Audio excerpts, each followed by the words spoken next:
Hello, everyone, and welcome back into the early line here on SportsGrid. Davis Maddock and Donnie right side with you. We just got done breaking down a ton of NBA action. We are now going to move to the hardwood floors of college basketball. We got conference tournaments going on all across the United States right now. The Missouri Valley, we're hot and heavy here in the city of St. Louis, but we are going to begin out west with Arizona, UCLA, 88-65. Arizona clinches the Pac-12 regular season title there at 24-6. Did we learn anything from this one, Donnie?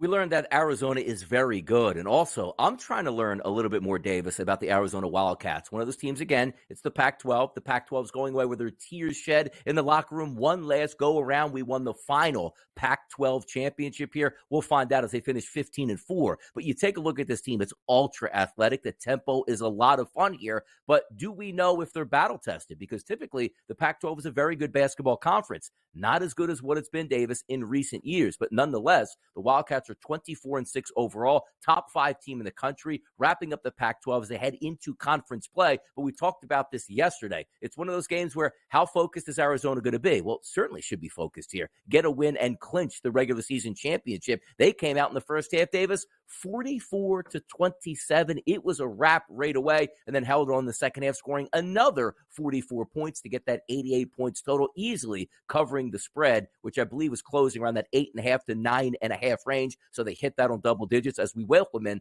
the radio audience. You're watching and listening live here to hour number 2 of the early line, right on the SportsGrid Network, Sirius XM channel 159. All the radio affiliates are in here, and the Arizona Wildcats, for me, Davis, I haven't figured out what I want to do with them in March Madness. Sort of off of my radar as a very good team, but maybe they should be on my radar now. This team's really good, athletic, and has great tempo. A lot of fun to watch. A lot of fun to watch. All right, we got another. I suppose this is a rivalry game here between Washington and Washington State. The rivalry's never, I guess, in college hoops, I don't know. They never run quite as deep to me as they do in college football. It probably depends on what the conference's specialty is. Like KU versus K-State basketball, big deal here in the Midwest. But for football, I mean, no one really cares because KU football has been a joke for so long. But we had a 74-68 victory for the Washington Huskies. A lot of sports success for the Huskies this year. Are these two tournament teams, one tournament team? What are we watching for here in Washington? Yeah, going to be tough for the Huskies here. Now sitting at 17-14 overall, 9-11. They're going to have to go on a heck of a run here and probably win the Pac-12 conference tournament to get that automatic qualifier. But this was a surprising upset for me. You take a look at this game heading into it, Washington State about a 6.5-point favorite in the basketball version of the Apple Cup. And coming into this game, the Washington Cougars here in conference play sitting at 14-5. And they end up now 14-6 because they took this loss. It's a team here that you expected to be much, much more efficient yesterday from the floor, Davis. Only 39% from the floor as a team on their home court, which included paltry 4 of 24 from three-point range, which was close to 17%. And how about this? You win games at the free throw line, Davis. It was close technically, right? 6-point difference here. 47% as a team from the free throw line. Washington State just didn't show up at home yesterday in this one last go-around, I guess you could say, of the Pac-12 between these two. Yeah. Oh, rest in peace to the Pac-12. We hardly knew ye. Yeah. Look, I will miss, just having sports on at 11:30 at night Central Time here in the Midwest. We're going to take a look around at some notable conference tournaments results. We had Stetson beating Jacksonville 88-87 in the Atlantic Sun semifinal. We got big Stetson takes here on the program, Donnie. Yeah, they're called the Stetson Hatters. I always like to call them the Mad Hatters here because it looks like they're the last of the top shelf teams in the A-Sun, and they were on the ropes yesterday against Jacksonville. Coming into this game, 16-16 overall. Or should I say 16-17 on the season were Jacksonville, but making a run here in the A-Sun. And if you watch this game, This is what we love about conference tournament action and March Madness. The ability to watch great teams like Stetson in conference play have to earn the right to continue in this tournament. Hitting a late 3-point shot down 2 clinches the game for the Hatters as they go on a crazy tempo game, 88-87. If we were looking at the numbers here, Stetson was a 5.5-point favorite and a total at, look at this, 135.5. We didn't even go to overtime. 88-87. That's what we like to see. Big win by the Hatters there in the A-Sun. All right, moving on now to the Horizon League. Cleveland State defeats Youngstown State 82-70. The Horizon League randomly will get one of these teams that will make a run in the tournament in March. Either of these teams, Cleveland State, Youngstown State, are either of these on our radar? Not really. I mean, these teams got to win their conference, and no doubt about it. Now, here's what makes it tough, too. You take a look at the seasonal rankings, right? Cleveland State came at 11-9 in the Horizon. Youngstown State at 14-6. It seems to me like in the lower conferences here, the non-Power Fives, you take a look and say to yourself, if they're in that general vicinity on the regular season, is it really an upset at that point, right? Like, as long as you're over 500 in conference play on a neutral court, somebody is going to be able to handle their business. That's a great win here by Cleveland State, 82-70, easily dispatching of Youngstown State, which was the higher seed here, Davis. Definitely. All right, Patriot League, Colgate defeats Holy Cross 81-64. Honestly, Donnie, I am always a little bit interested in Holy Cross because that's where Bill Simmons went. And I know small liberal arts college there in the Northeast has gotten more attention because of one of their famous alums than Holy Cross. The Patriot League. Do we care about the Patriot League this year? By the way, a little interesting trivia there. Also, back in the 1980s, Gordy Lockbaum went to Holy Cross and was a Heisman finalist multiple times here. So putting them back on the map here, maybe the basketball team, maybe not. Colgate certainly is the class of this conference here, 16-2 in the regular season. Now, you might look at this final score, Davis, and say to yourself, 81-64. Oh, man, Colgate rolled, covered easily. Not the case here. Colgate was laying 19.5 points here at the closing gun here. So there you go. Holy Cross, look. What do they say? Great teams cover, good teams win basketball games, something like that. There you go, Holy Cross, cashing tickets for your boys out here. All right, well, we had a classic yesterday in the Western Coast Conference, Pepperdine beating Pacific 102-43, but everyone logged on to social media yesterday to show Pacific's first half point total. It was 5 points after 10 minutes. It was 9 points. It was in the teens when they got to halftime. I mean, look, it's everything that is both beautiful and terrible about college basketball at the same time. One, we love to see these totally abnormal, weird scores, but we also, I mean, look, if you're going to watch college basketball, and really if you're going to watch these tournaments, if you're watching the Atlantic Sun, if you're watching the West Coast Conference, if you're watching Missouri Valley, you are going to see a lot of missed jump shots down your right side. We are going to go ahead and run in a break here real quick. On the program, we're going to do some NBA action here when we get back. Don't go anywhere.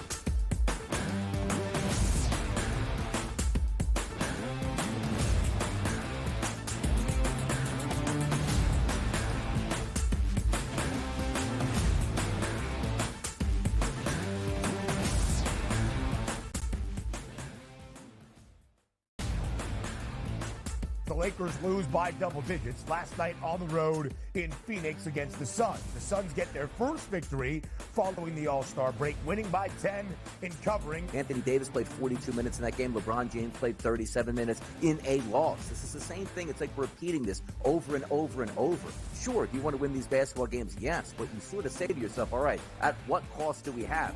The Early Line, only on SportsGrid. The Bostonian versus the Book. In the Big Ten, it's the same thing. No offense to you guys. This feels like the Penn State rule. This feels like...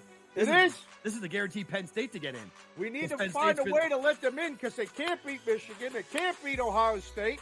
But if we make them a third... They get in. This is the Penn always State going to be better than the West half. Yep. And that 1 year that Lightning in a Bottle catches on the West half, we'll let them in too because they'll bring people.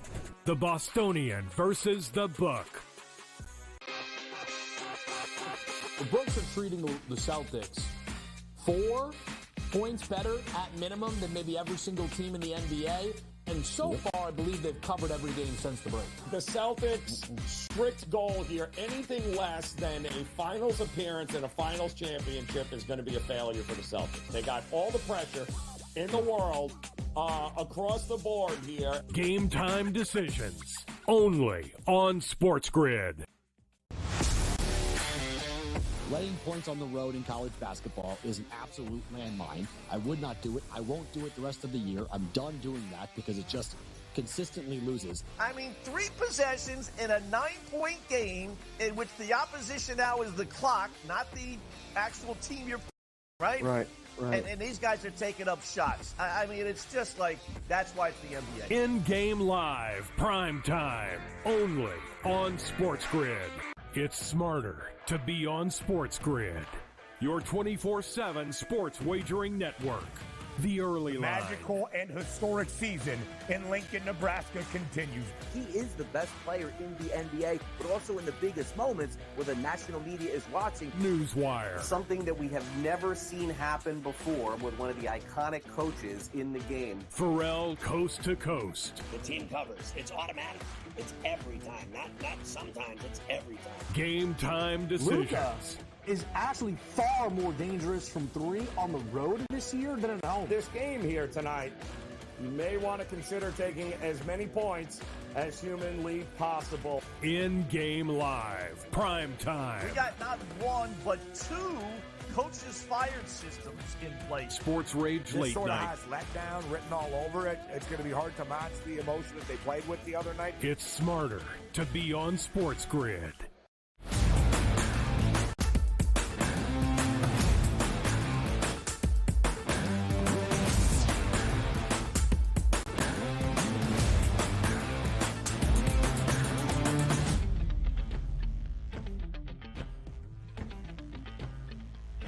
It's award season, people. Did you know yesterday, if you tuned in, and rightfully you should have been tuned in yesterday to the early line, we know were the Oscar Awards yesterday. How about that? And if you watch the early line, we constantly update you here on the FanDuel Sportsbook at who can win what in any sport. The NFL, who's going to win the MVP? We talk about it all the time. And also in the NBA as well. But one of those that we don't really talk about all that much in award season is NBA Coach of the Year. It's Donnie Rightside. It's Davis Maddock. This is the NBA talk you have been waiting for here. So before we get to the odds at the FanDuel Sportsbook here, let's look at the criteria for you, Davis, of what makes a Coach of the Year. Do you need a great basketball team? Do you have to overexceed expectations? Do you have to manage expectations? What is your criteria that you look for if you had a vote for NBA Coach of the Year?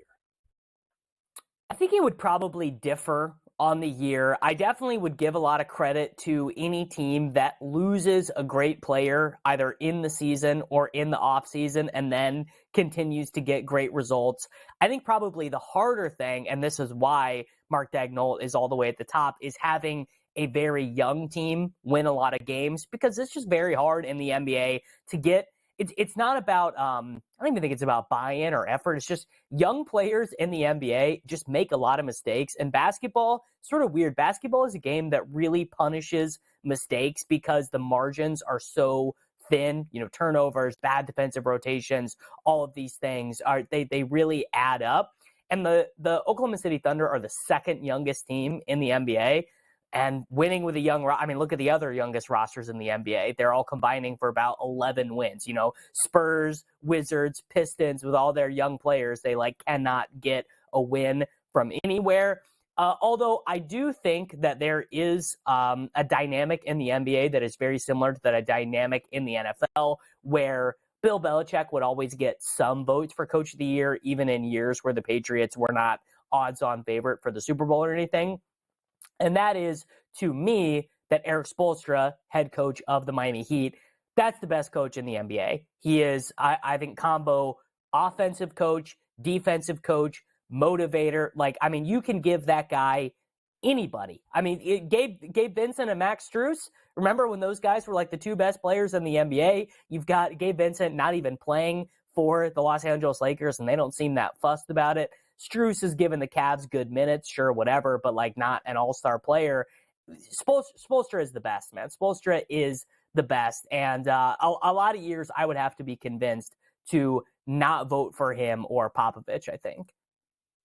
Now, if we're taking a look here at the FanDuel Sportsbook and the odds market here to win it, it looks like it's a pretty clear race between three guys here. Dagenhart at minus 190, the head coach of the Thunder. You take a look at Finch for the Timberwolves here. He's at a plus 360 price, and also at a plus 360 price is Mazzulla here for the Celtics. Now, is it just so simple for us to look at this? And let's just take the top two and we'll have that argument right now. Dagenhart and Finch. Which team gets their team that number one overall seed? Would that decide it? Because quite frankly, right now, Dagenhart is a heavier favorite over Finch here, despite what the standings tell us here in the Western Conference. Well, you know what's so interesting about this is that you could argue that for Chris Finch winning this award, the Karl-Anthony Towns injury helps him. That maybe even if the Timberwolves end up with the 2 seed, but they kind of hold it all together, Finch comes up with some. He's like, oh, on defense, actually, we're gonna have Kyle Anderson be the guy who sits under the center circle because Kyle Anderson is so good at, he's got those quick hands despite having those slow feet. They call Kyle Anderson slow-mo for a reason. And we're actually going to have Rudy Gobert be the roamer. We're going to put Rudy Gobert on the move, and maybe it works in this brilliant way. I don't know. I'm completely making things up because I'm not Chris Finch, and I don't have the answer to this situation. You could definitely see that being possible, but probably actually the Karl-Anthony Towns injury just means that the Thunder have a pretty good chance, like 45% chance now of getting the 1 seed. And if you coach the second youngest team in the NBA to the 1 seed, it just feels like you got to get that award. And by the way, it's not really as simple as saying like, oh, the Thunder just have all these great players, so all Dagenhart does is roll the ball out there, and they end up having a ton of success. Like that is not how it works. Like other coaches and teams are super complimentary, particularly of the Thunder's defense, where I believe it was Brandon Ingram at All-Star break was talking about playing against the Thunder, and he was like, we don't really know what they're doing. Like we got into our offensive sets, and they would throw something at us in a regular season game that we just didn't understand, which again is kind of a weird thing because Donnie, this long season, 82 games, like it's just a fact. No one brings it every single night in the NBA. You couldn't bring it every single night in the NBA. You would break down. You'd give away too many tricks out of your playbook, particularly defensively. So I think, obviously I'm a little bit of a homer here. The Thunder are the team that I root for, but I think it is pretty deserved for Dagenhart to win this award. If we take a look at the Boston Celtics, obviously having a great season, lost last night to the Denver Nuggets, but Mazzulla here at the FanDuel Sportsbook listed at a plus 360 price to win Coach of the Year. How can he win Coach of the Year? And again, is it just as simple as you see the Thunder and the Timberwolves just fade back, or is there no chance? Is he really blocked out and the winner's probably going to come from the Western Conference Coach here? How can Joe Mazzulla win this award? What would you even say he's done to win this award? The offense is not markedly different than what happened when, and in really any of the years of the Double J's lineups. I guess you could say that integrating Porzingis and removing Smart would require, some emotional heft in the locker room, because Smart was like the guy who took basketball the most seriously on that roster, so Mazzulla would have to impact that. And you also have to count against Mazzulla that he was awful in the postseason last year. Like he had no answer for any of the things that the Miami Heat were throwing at the Celtics, and probably I think with a better coach, they probably actually end up winning that series against the Miami Heat and maybe giving the Nuggets a better series. I think no chance. And in fact, Mazzulla would not even be on this list for me. Like that team is so clearly about the roster. If I was an Eastern Conference voter, I think Bickerstaff for the Cavs is doing a much better job. Exceeding expectations, certainly that's what the Thunder have done. If we take a look here under Dagenhart, team win total entering into the season, how about 44.5? They sit right now 43-19. 2 more victories here is going to get that done. Conference championship odds entering into the season, 29-1. Now sitting at plus 650. Championship odds, 70-1 coming into the season. I've seen that drop to 18-1. Just give me a little bit of a preview here for the Thunder, because I know that's your team, that's your root for. But honestly, heading into the playoffs, is it a wait-and-see approach, or are we coming in as OKC really confident, like this regular season wasn't a fluke? We're here, and we think we can win this thing. Man, I don't think they can beat Denver, I think is the issue. Like, the Oklahoma City Thunder are one of the worst rebounding teams in the NBA, Donnie, because they are so small. I mean, they only really have one center on the roster that they play, Chet Holmgren. They actually did reacquire Mike Muscala. I believe, I can't remember if they called him up from the G League or where they got him, but he's really the only other big on the roster. This Gordon Hayward acquisition, it just didn't really work out how they thought it would. Like, Gordon Hayward, I think, has scored like 17 total points as a member of the Oklahoma City Thunder since acquiring him. And you can win that way. It's not to say that you can't win basically playing 5 out all the time, but Shea and Chet, I mean, they would have to basically play the best basketball of their lives consecutive for 3 series to get there. And who on that roster, like the Nuggets just are not going to be scared of the Thunder because they're like, we got the big fella. No one can stop the big fella. And I think the Timberwolves actually would be a terrible matchup for Oklahoma City too if Karl Anthony Towns came back, because they're just so big. It's very hard to win really without a center. Dagenhart is the favorite here at the FanDuel Sportsbook to take down Coach of the Year. Not too far behind Nikola Jokic to be MVP. Shai Gilgeous-Alexander coming in at a plus 250 price. Down the stretch they come in the NBA. But we're going to get those dancing shoes on. Mike Blewitt's going to join us next. Mid-major action right here on the Early Line.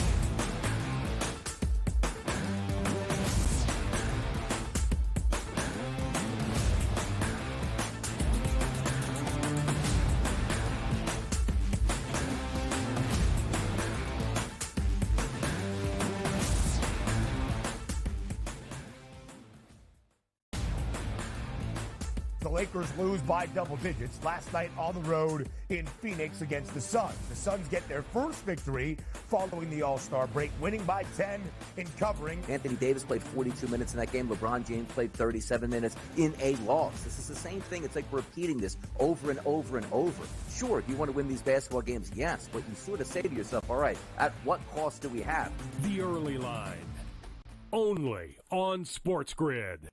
The Bostonian versus the Book. In the Big Ten, it's the same thing. No offense to you guys. This feels like the Penn State rule. This feels like... This is the guaranteed Penn State to get in. We need to find a way to let them in because they can't beat Michigan. They can't beat Ohio State. But if we make them a third... They get in. This is they're the Penn always State going to rule. be better than the West half. Yep. And that 1 year that Lightning in a Bottle catches on the West half, we'll let them in too because they'll bring people. The Bostonian versus the Book.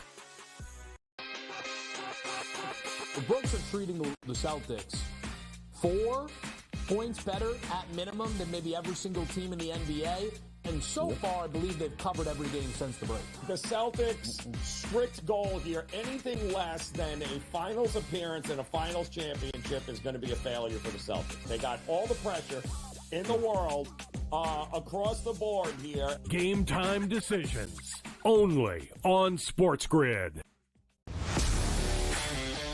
Laying points on the road in college basketball is an absolute landmine. I would not do it. I won't do it the rest of the year. I'm done doing that because it just consistently loses. I mean, 3 possessions in a 9-point game in which the opposition now is the clock, not the actual team you're facing, right? Right. And these guys are taking up shots. I mean, it's just like, that's why it's the NBA. In-game live, prime time, only on SportsGrid. It's smarter to be on SportsGrid, your 24/7 sports wagering network. The Early Line. Magical and historic season in Lincoln, Nebraska continues. He is the best player in the NBA, but also in the biggest moments where the national media is watching. Newswire. Something that we have never seen happen before with one of the iconic coaches in the game. Pharrell, coast to coast. The team covers. It's automatic. It's every time. Not sometimes. It's every time. Game time decisions. Luka is actually far more dangerous from 3 on the road this year than at home. This game here tonight, you may want to consider taking as many points as humanly possible. In-game live, prime time. We got not 1, but 2 coaches fired systems in place. Sports Rage This Late sort of Night. has letdown written all over it. It's going to be hard to match the emotion that they played with the other night. It's smarter to be on SportsGrid.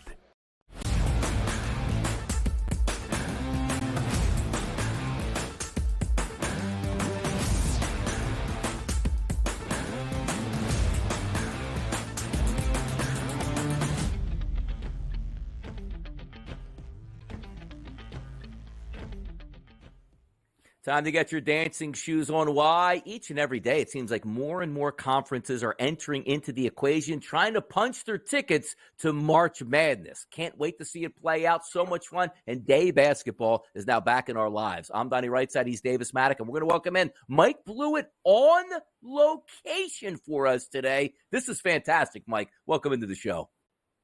Yeah, Asheville, North Carolina today, Sioux Falls, South Dakota tomorrow. This is my annual Road Warrior trip. So excited to talk a little mid-major hoops with you both. Awesome stuff. Let's get right into it. The Harris Cherokee Center in Asheville, North Carolina, going to be hosting this tournament here. Does get underway. I believe the first game today starts at 5 p.m., and that is Mercer versus Citadel. If we're setting up the conference play here, obviously the favorite here, Sanford, at a plus 155. And by the way, in conference play, Sanford 15-3 overall, but I love this. Adjusted tempo, top 12 in the country, an adjusted offensive tempo here. They are very good in the top 50. These teams are very good here entering in, but Sanford looks like the cream of the crop here, Mike. Yeah, so the Southern Conference, it's a great tournament, by the way, in Asheville, North Carolina, great town, and certainly excellent fan bases that are all within striking distance to be able to travel here. So you get a really good atmosphere in the building. And what I would say about Sanford, to your point, Donnie, is they're 79th in the net. It gets quads 1 and 2. They went 2-2 on the year. They just don't play as many quad 1 and quad 2 opponents, but they are 26-5 on the year. They lost their first 2 games to Purdue and VCU. So their 26 of their last 29 are victories. They won all of their home games on the year. And one of those 3 losses, they were resting their top 3 players because they had already clinched the conference crown. So they are a very good basketball team.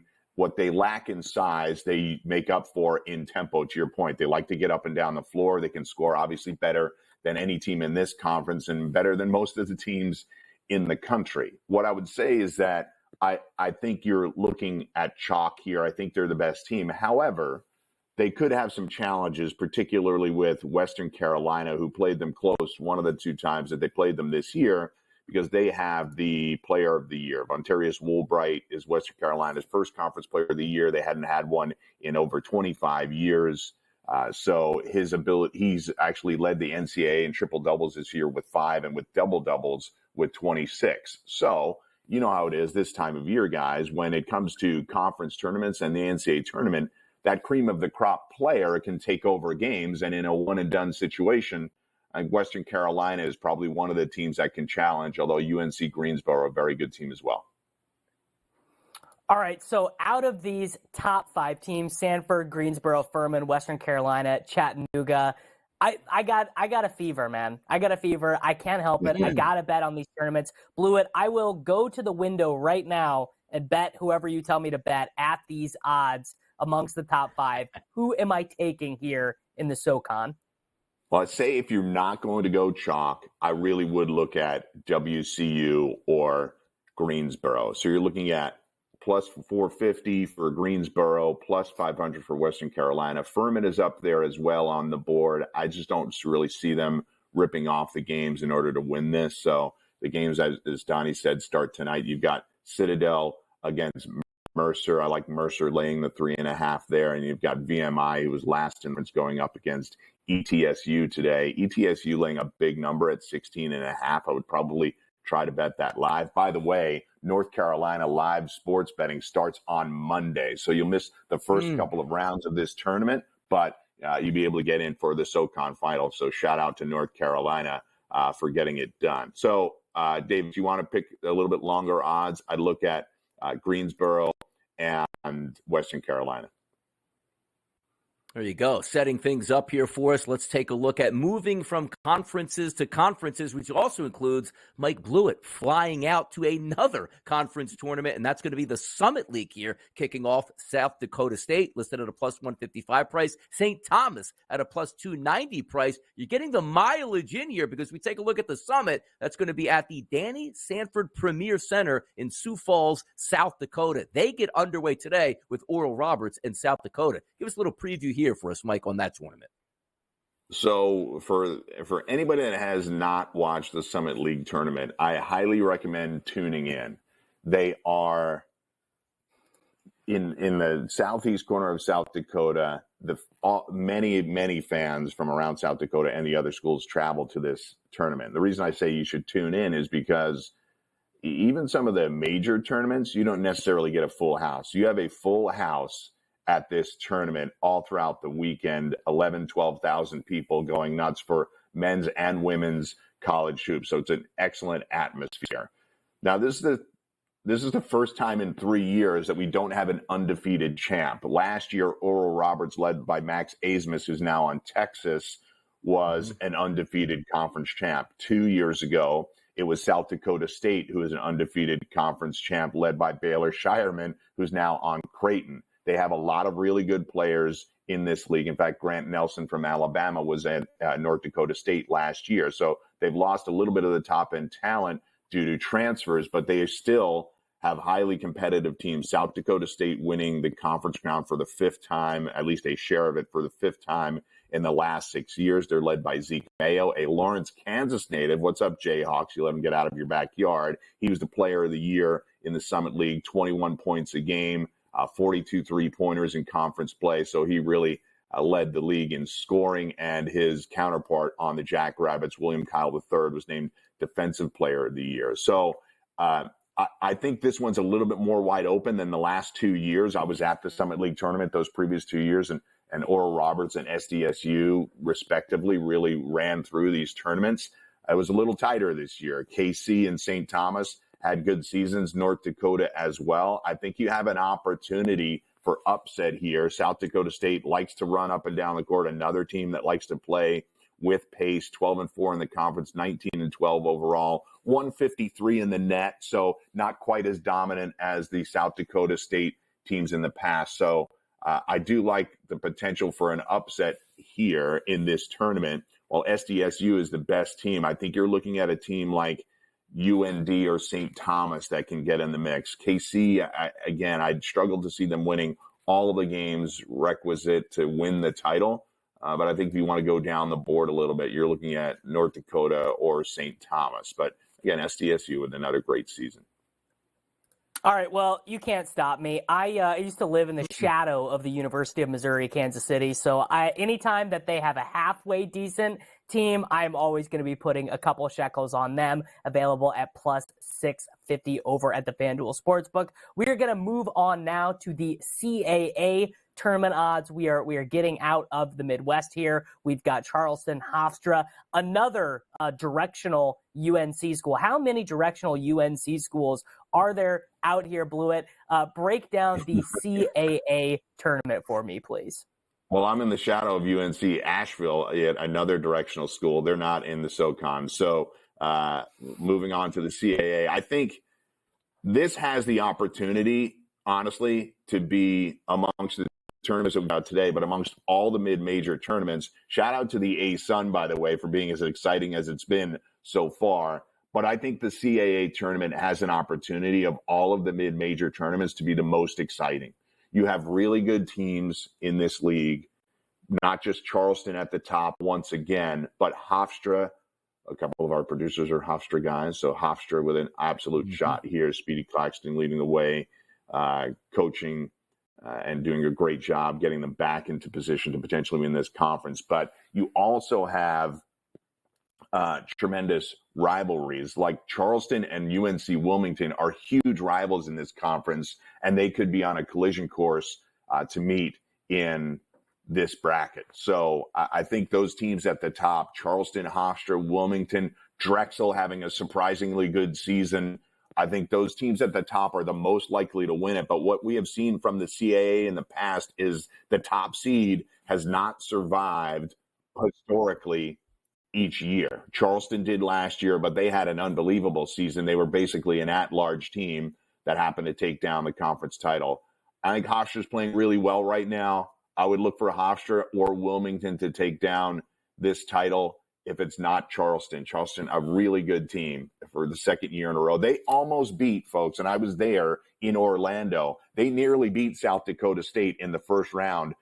San Diego State in the first round of the tournament last year, who went on to lose in the national championship final to UConn. So Charleston, if they just hit a couple of more shots, they would have knocked SDSU out in the first round. And I think these CAA teams have an opportunity to make an impact in the big dance. But in this specific conference tournament version, I look for Hofstra and UNC Wilmington to be the biggest threats to upset Charleston.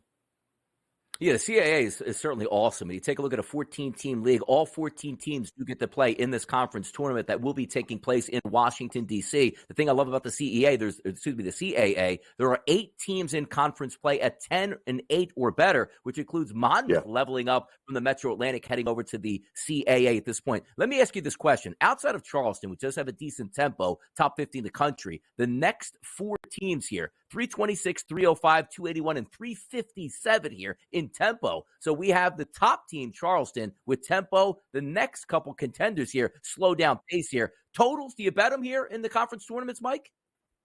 Yeah, I think you're going to be looking at some lower totals here. They obviously like to keep, which is why there's so much potential for upset, Donnie. When you're playing a slower pace, it's a couple of shots at the end of the game that end up deciding. It's why I like upsets in this tournament. Mike Blewitt on location for the SportsGrid Network. He knows he's got the drop on these conferences here. We'll have him back shortly as well. Let's head over to the NBA and get it cracking on a Friday.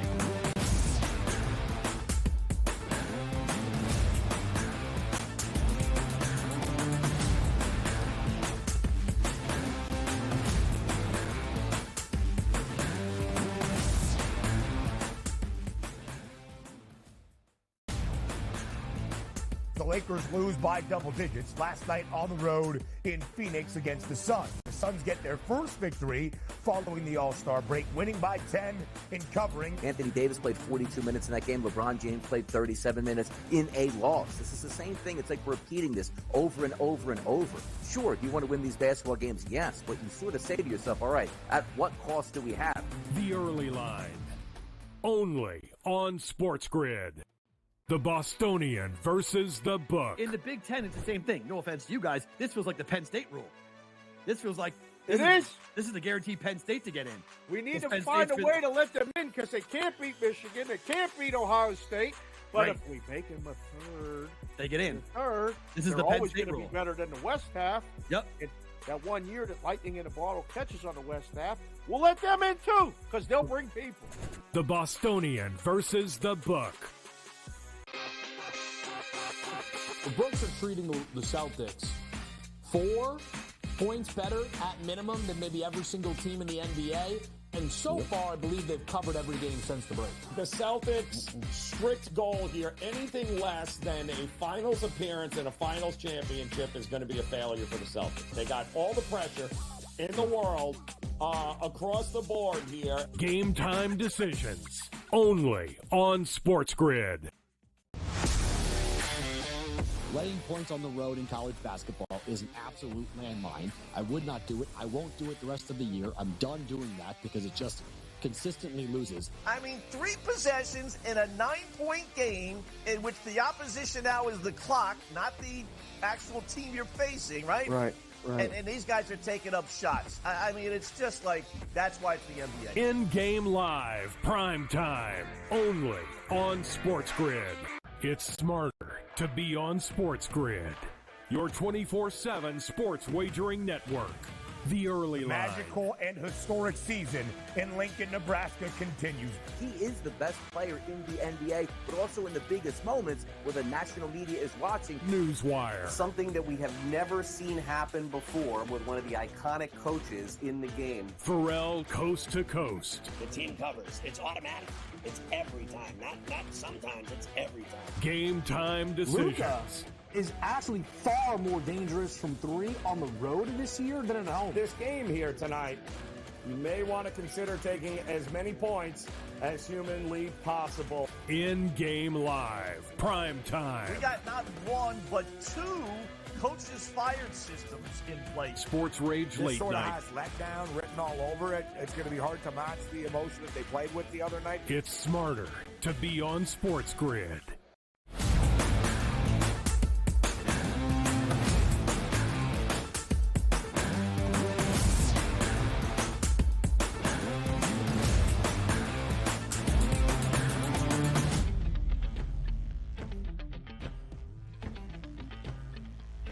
Welcome back into the early line. Just had your hoops update in college hoops with a couple new tournaments starting today. Mike Blewitt was on location, but it's time now to flip it back over to the NBA. I'm Donnie Rightside. He's Davis Maddock, and we welcome in Evan Sidery here. And let's talk some NBA action. He covers the NBA for Forbes Sports. A lot of interesting doings last night. But first, good morning, Evan. Thanks for joining the show.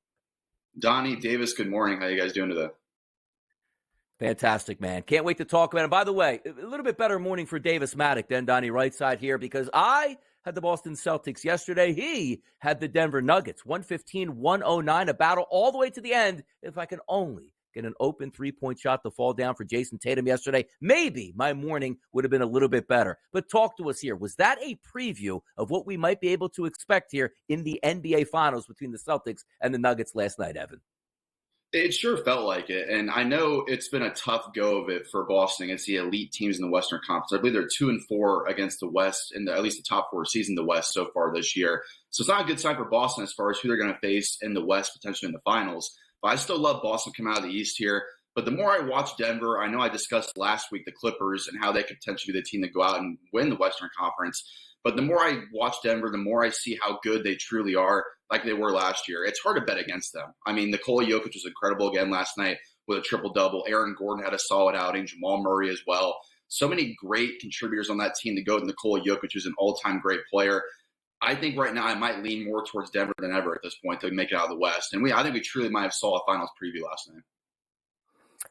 I definitely am leaning Denver more and more. I think the Timberwolves were a terrible matchup for them with the double bigs. They were like the one team that could just throw 2 7-footers at Jokic every possession and say, we know you're going to do your thing, but maybe we are able to slow down your thing more than any other team in the NBA. I guess the question I would have moving forward for the Nuggets, the Celtics, they just have such an easy road. They are going to get to play, the winner of the play-in the East, which is going to be a loser team. They're probably going to get a fairly easy matchup, maybe Orlando, maybe a banged-up Knicks team in the second round, and then, we'll see if they end up having to play the Bucks in the conference finals or not. Whereas the Nuggets, I mean, it's going to be rock fight for them to get to the NBA Finals. It'll be probably the Lakers or the Warriors coming in there for the first round. Then it will be a pretty difficult matchup, maybe the Clippers, given their recent faltering there in the second round, and then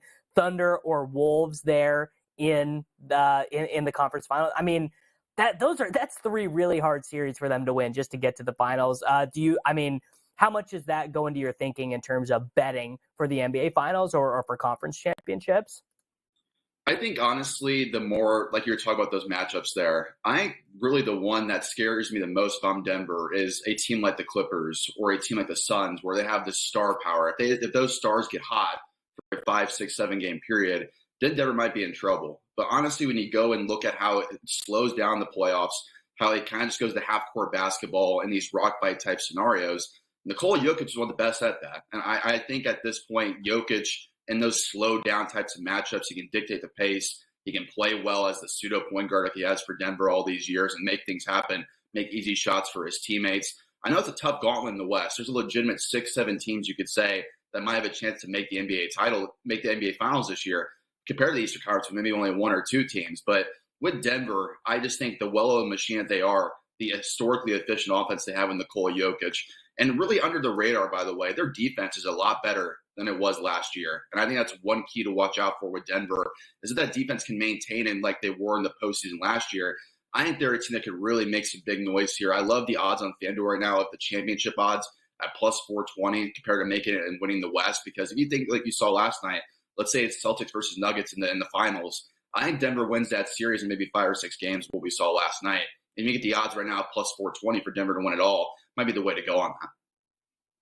Talking NBA hoops here with Evan Sidery here, covers the NBA for Forbes Sports. Let's also equate another game last night played between an Eastern Conference opponent and a Western Conference opponent. That's the Dallas Mavericks, 114-108 victors over the Miami Heat. You take a look at the box score here, and it's no surprise. I've been really, really impressed by Luka Doncic over the past couple weeks. 35, 11, and 11 with the victory here. Kyrie Irving chips in for 23 points. The Mavericks get the win and cover, sitting at 32-1, the same price as the Miami Heat to win the NBA NBA championship. What can we expect out of the Dallas Mavericks moving forward? Is this a team that when you get in a 7-game series, you can lean on superstars, or just these two superstars aren't enough to hang around here, Evan, in the Western Conference? Yeah, Dallas is a really intriguing team for me to watch out for the rest of the season because, like you mentioned, Luka Doncic, since Christmas, by the way, is averaging a 36-point triple-double. That is just unheard of historic numbers just put up over the last 2 months of the season. And if it wasn't for Dallas being a little further behind the standings compared to Oklahoma City and Denver, I think Luka's a runaway MVP winner because those numbers are so hard to deny at this point, what he's doing already at age 25. But with the way this team's constructed, they go out and get Daniel Gafford and P.J. Washington to trade that line. Two solid pieces, but two players I don't think it's going to put them over the top, so to say. But I do love Dallas, let's say, in the first-round series. I think they're going to at least win one series based off Luka and Kyrie Irving and those star slow-down types of matchups. I have a real worry, like we saw with Houston back in the day with James Harden. There's so much usage and so much pressure on the shoulders of Luka Doncic to get up these 36-point triple-doubles every night for Dallas to win. And what's going to happen in the postseason when all these teams are collapsing on him every possession, making it so hard on Luka Doncic? I think Dallas might win a series, but I have a hard time really believing them past that to make it to a deep postseason run this year. I think Jason Kidd, maybe they get a better head coach in there next year, get more defensive identity around Luka Doncic, might be the way to go there. But I think for this year, I would love Luka to win MVP if that was a possibility, which might happen if they go on a big run here. But overall, I think Dallas is more so of a pretender than a contender right now. They definitely are more of a pretender. I mean, they've spent all these first-round picks, Daniel Gafford, P.J. Washington, Derek Lively. They gave all that money to, what's the name of this? JaVale McGee. They gave all that money to JaVale McGee, had to end up cutting him. Because you do, clearly with Luka Doncic, you got to have a great defensive center. The whole thing is not going to work unless you have a great defensive center, but you also need a guy who can be out there on the floor late in games. Derek Lively, he can't shoot free throws, so they can't close games with him. They spend all this money at center, and they still have to close games with Maxi Kleber, which is, I mean, to me, I'm not a Dallas Mavericks fan, so to me, it's pretty funny. On the Heat side of the ball, I mean, is this just the same story? They hope they get to be the 6th seed, the 7th seed. They're not scared of anyone. They're not scared of Boston. They're not scared of Milwaukee. They're not scared of New York. They're definitely not scared of Orlando. They get to the postseason. Jimmy Butler turns into a whole different player in the postseason. They actually have Tyler Hero this postseason. They did not last postseason. I mean, the Heat, like, if you made me pick right now who gets further in the playoffs, the Heat or the Bucks, Evan, I really might take the Heat just because I respect them and that organization so much. I think the big aspect there, Davis, too, on the coaching front is Doc Rivers versus Eric Spoelstra. I think Spoelstra just coaches circles around Doc Rivers in that scenario. Yeah. And that's why I actually do think Miami, well, how open the Eastern Conference is this year, it's really Boston, Milwaukee maybe in its own tier, maybe New York behind them. Joel Embiid's stats with Philadelphia makes them kind of unbettable at this point. You might lean more and more towards Miami because, like you said, they've beaten all these teams already. They had the postseason experience. Jimmy Butler, it's pretty obvious he does not try the first 60 games of the season, and he starts trying, and he's an all-NBA level player again. I think Miami is a real threat to make a deep run again this year. Jaime Jaquez has been a great rookie for them as well. Bam Adebayo's taking another leap this year. If you just have these guys stay healthy, if Tyler Hero could kind of get out of the way and be an off-ball player and let Jimmy Butler do his thing on ball, I think this is a real intriguing team to watch out for in the Eastern Conference, especially betting the East. If you want to bet them at the East at over 10-1 right now, I think that's a really solid spot to do that. And with how really all the parity is right now in the Eastern Conference. Timberwolves sitting at a 13-1 price now here, down from around 7 or 8-1 just a few short days ago. Karl Anthony Towns down for at least a month, but they do have expectations here, Evan, for him to come back maybe in the early rounds of the Western Conference playoffs. Last night, you got an outright victory here for the Minnesota Timberwolves, 113-111 over the Indiana Pacers. Anthony Edwards, absolutely tremendous, 18 of 35 from the floor, equated for 44 points and a monster block at the end of the game. Talk to us about that Minnesota Timberwolves team moving forward. Is there a chance that they could make a run if they get Karl Anthony Towns back at that price of 32-1, or is that more fool's gold at this point, Evan? I would be more so leaning towards, I wouldn't say championship, I'd more lean towards conference if they get a good draw and Karl Anthony Towns gets back. But Anthony Edwards, I think we saw, especially last night, 44 points, one of the best defenders in the court in that game too, locking down Tyrese Haliburton in certain spots. He is a special, special player. I think really soon, in a year or two, probably could be a top 5-6 player in the NBA because I think that's what Anthony Edwards' peak's going to be. a 35-plus point per game scorer, and an all-NBA defender. He's a great piece to the puzzle for them. And right now, with Karl-Anthony Towns being out, these are probably stats you got to see Anthony Edwards put up in the win games, 30-plus points per game, 40-point explosions here and there like we saw in Indiana last night.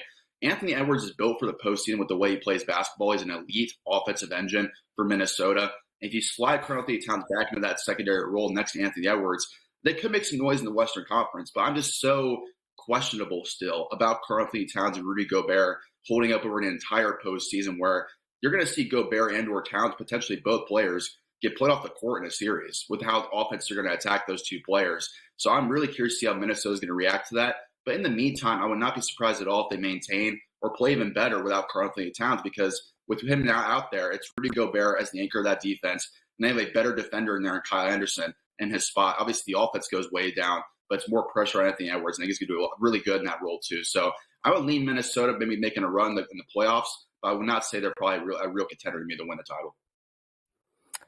It's just hard to be a serious contender when someone that you're paying, I think, $52 million to is just not able to be active. It's just not really the way NBA roster building works. Now, the Western Conference is pretty fascinating, removing the Timberwolves. If our base position is that we just don't think the Timberwolves can win, that means that the numbers on the Nuggets, Clippers, Thunder, Suns, Mavs, Lakers, whoever, it might be a little bit off.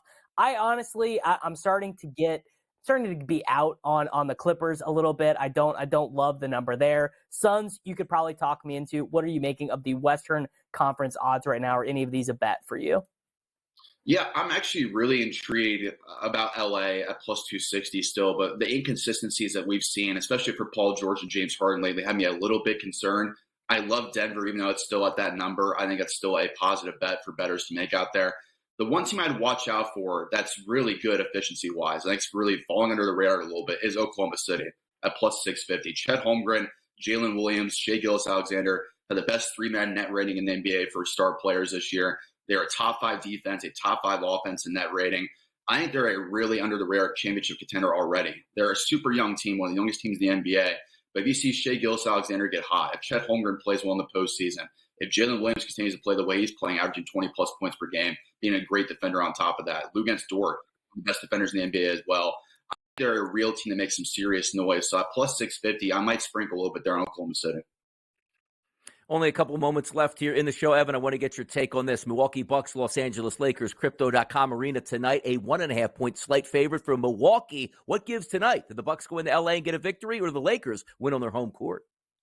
I'm going to go ahead and take the Bucks here, even though I'm not a Doc Rivers fan. I'm going to go with the star power here with Damian Lillard and Giannis Antetokounmpo. I think we see a big Lillard game. I think Giannis does well against Anthony Davis. So I will lean the Bucks here on the money line there to get the win. There we go. See if the Bucks can handle their business in LA. Keep in mind that total here at the FanDuel Sportsbook listed at 232 here. So maybe some points expected. And also, is LeBron James going to be in that starting lineup with that aching ankle? We want to thank Evan Sidery here for joining us this morning on a Friday morning edition of the Early Line. Covers the NBA for Forbes Sport and does a darn good job doing that. We're going to fade the public next. Stay tuned.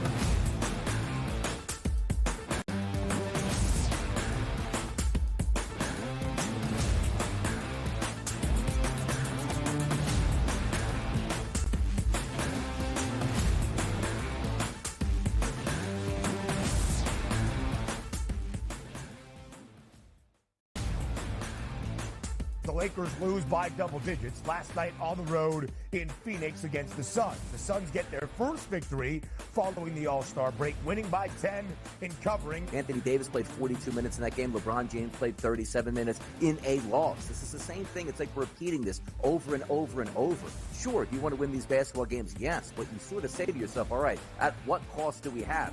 The Early Line, only on SportsGrid. The Bostonian versus the Book. In the Big Ten, it's the same thing. No offense to you guys. This feels like the Penn State rule. This feels like this is the guaranteed Penn State to get in. We need to find a way to let them in because they can't beat Michigan. They can't beat Ohio State. But if we make them a third, they get in. This is the Penn always State going to rule. be better than the West half. Yep.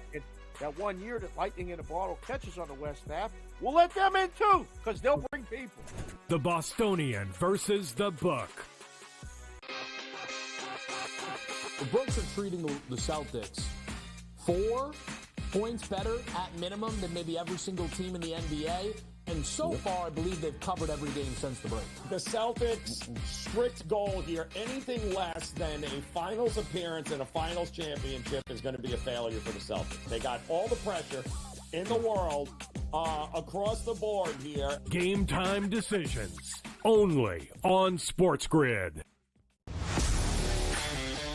Letting points on the road in college basketball is an absolute landmine. I would not do it. I won't do it the rest of the year. I'm done doing that because it just consistently loses. I mean, 3 possessions in a 9-point game in which the opposition now is the clock, not the actual team you're facing, right? Right. And these guys are taking up shots. I mean, it's just like, that's why it's the NBA. In-game live, prime time, only on SportsGrid. It's smarter to be on SportsGrid, your 24/7 sports wagering network. The early line. Magical and historic season in Lincoln, Nebraska continues. He is the best player in the NBA, but also in the biggest moments where the national media is watching. Newswire. Something that we have never seen happen before with one of the iconic coaches in the game. Pharrell, coast to coast. The team covers. It's automatic. It's every time. Not sometimes. It's every time. Game time decisions. Luka is actually far more dangerous from 3 on the road this year than at home. This game here tonight, you may want to consider taking as many points as humanly possible. In-game live, prime time. We got not 1, but 2 coaches fired systems in place. Sports Rage This late sort of night. has letdown written all over it. It's going to be hard to match the emotion that they played with the other night. It's smarter to be on SportsGrid.